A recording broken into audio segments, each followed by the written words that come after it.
এই কাদা কাদা রাস্তায় হাঁটতে একটু সমস্যা হচ্ছে, কারণ বেছে বেছে পা ফেলে তারপরে চলা লাগতেছে। আমরা ভাটিয়াপাড়ার শামীম মুন্সি, এটা হচ্ছে আমার মার চাচাতো ভাইদের একটা বাড়ি, সেইখানে আমি যাব। আর এই যে দেখেন, এই যে মরিচ ক্ষেত, হ্যাঁ এই যে দেখেন মরিচগুলো কি সুন্দর দাঁড়িয়ে আছে।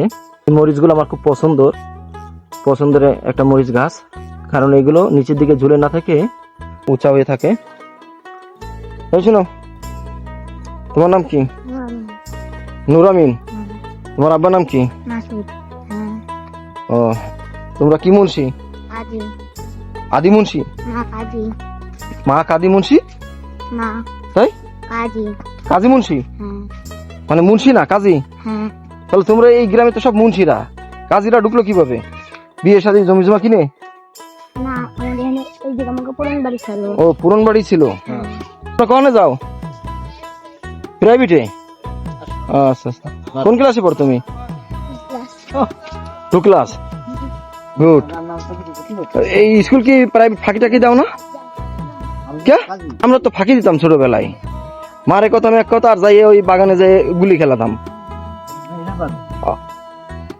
তো আসলে দেখেন কি প্রচন্ড পরিমাণ বাতাস, নদীর বাতাস প্রচন্ড পরিমাণ, আসলে বোঝাইতে পারবো না যে কি পরিমাণ বাতাস। এইখানে যদি আপনি একটা বাড়ি ঘর তুলেন, আপনার বাড়ি ঘর থাকবে কিনা, যে এই পরিমাণ বাতাস এবং ঠান্ডা হিমেল বাতাস। আর গ্রামের একটা ঐতিহ্য দেখেন, এই যে এইখানে এটা কি কয় মামা? জুফর না?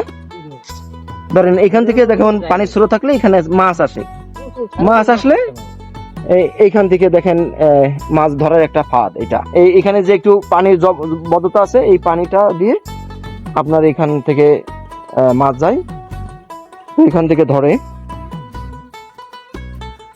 আর বিষয় হচ্ছে যে গ্রামের সৌন্দর্য আসলে তুলে ধরার শেষ নাই, কারণ যে